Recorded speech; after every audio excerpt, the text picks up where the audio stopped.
पीछे पीछे पीछे। जब से ये बात तो स्वीकार करनी पड़ेगी कि जब से बीजेपी की सरकार आई है नौकरियां खत्म हो गई जी, नौकरियां नहीं है।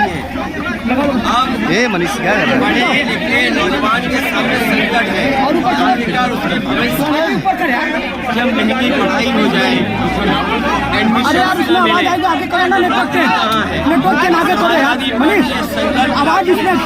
आने वाले समय में नौजवानों को सम्मान का रोजगार मिले, उस दिशा में काम करना होगा। और ये कॉन्सेंसस तो बीजेपी की दो सरकारों का विकास, नीचे करिए, दो सरकारों का विकास, लेकिन जिन वादों को बीजेपी ने जनता में रखा, आज किसी वादे को पूरा नहीं किया। किसान की आय दोगुनी नहीं हुई, कोई भी सपना दिखाए लेकिन किसानों की आय दोगुनी नहीं हुई। जो लोग ये कहते हैं विकसित भारत बनेगा, क्या बिना किसानों की आय बढ़े विकसित भारत कैसे बनेगा? जो कहते हैं विकसित भारत के लिए काम कर रहे हैं, जब रोजगार बड़े पैमाने पर होंगे तो विकसित भारत कैसे बनेगा? जो निवेश का सपना दिखाया, आज उत्तर प्रदेश में निवेश नहीं आ रहा है। और हमने सबने देखा कि देश के प्रधानमंत्री जी गुजरात में निवेश का आयोजन कर रहे थे। बड़े बड़े उद्योगपतियों ने ये संकल्प लिया उनके सामने कि गुजरात में इन्वेस्टमेंट करेंगे।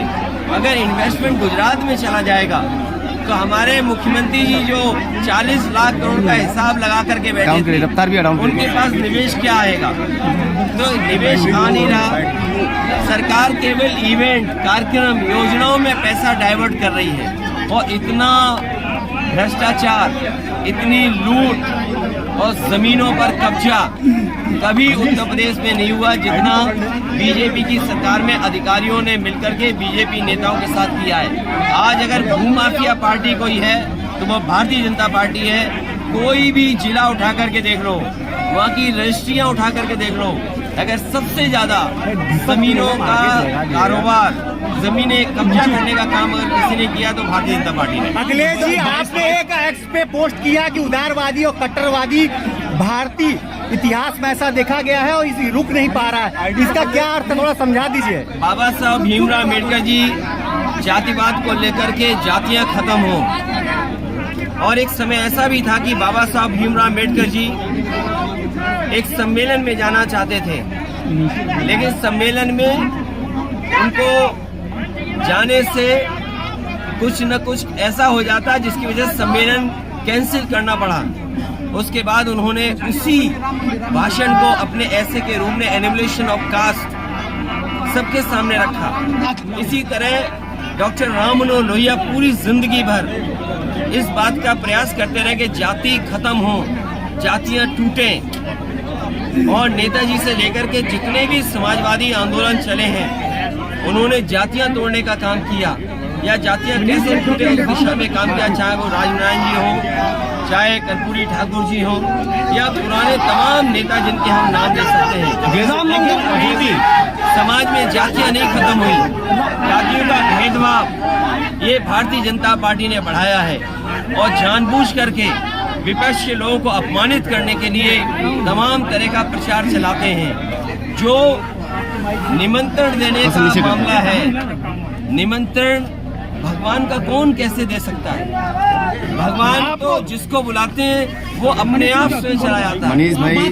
इसलिए पॉलिटिकल उससे क्या लाभ मिल जाए, क्योंकि आय दोगुनी बता नहीं सकते, नौजवानों को नौकरी दी नहीं, चरम सीमा पर महंगाई पहुंचा दी, चरम सीमा पर भ्रष्टाचार बढ़ा दिया। उनके पास जवाब क्या है? इसीलिए इवेंट के बहाने हर चीज को वो भुलाना चाहते हैं।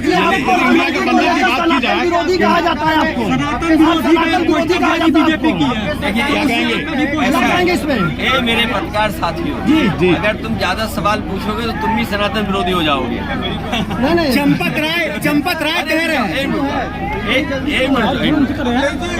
ठीक भैया, मेरे पत्रकार साथियों, आप अपनी भाई है तो अगर देश के चारों शंकराचार्य हम उनको सम्मान की दृष्टि से देखते हैं। वो हमारे धर्म के अगवा हैं। उन्हीं से बहुत सारी परंपराओं, बहुत सारे धर्म की जानकारी हमें मिलती है।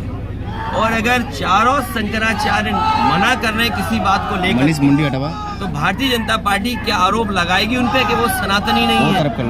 जो आरोप विपक्ष के नेताओं पे लगा रहे हैं, इनका बस चले तो हमारे जो पूजनीय सम्मानित जो शंकराचार्य जी हैं उन पे भी आरोप लगा सकते हैं। आप कब जा रहे हैं राम मंदिर? आप कब जा रहे हैं?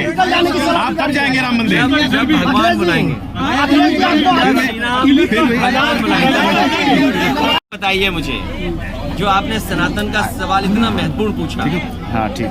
बीएचयू में जो घटना हुई, जो अपराधी पकड़े गए या जिन पे आरोप है, उनकी हर एक की तस्वीर भारतीय जनता पार्टी के नेताओं के साथ है। मैं भारतीय जनता पार्टी या आप साथी लोग जो सवाल पूछ रहे हैं, क्या जो उन पे आरोप लगा भारतीय जनता पार्टी के सनातनी नेताओं के साथ तस्वीर थी कि नहीं थी? मुख्यमंत्री जी किसी के साथ फोटो नहीं खिंचवाते, लेकिन तीनों अपराधियों के साथ उनकी तस्वीर थी। सोचिए आप, तो क्या ये सजा दिलाने के लिए जो पहले कार्रवाई होनी थी, क्यों नहीं की कार्रवाई? आज सबसे ज्यादा अपराधी बीजेपी में है। इंडिया गठबंधन की बात की तो बहुजन समाज पार्टी भी सुविधाओं को लेकर के आपने कहा, आज सर्वे आया है कि कूड़े में, सफाई में शहर कहाँ पहुँच गए। लखनऊ तो बहुत नीचे गिर गया। मुझे नहीं लगता, आंकड़ों में तो बनारस हो सकता ऊपर नीचे दिखाई दे रहा हो, लेकिन सच्चाई में जमीन पर अगर देखोगे, सबसे ज्यादा गंदगी आपको दिखाई देगी, सबसे ज्यादा जानवर आपको दिखाई देंगे। जिस माँ गंगा को साफ करने के लिए पूजा की गई, संकल्प लिया गया, आह्वान किया गया, माँ गंगा वैसी की वैसी है। जो बुनियादी सुविधाएं, ट्रैफिक का इंतजाम, लोगों का आना जाना आसान होना, समय पे चीजें मिल जाना, चाहे वो बिजली हो, चाहे वो हमारा पानी का इंतजाम हो।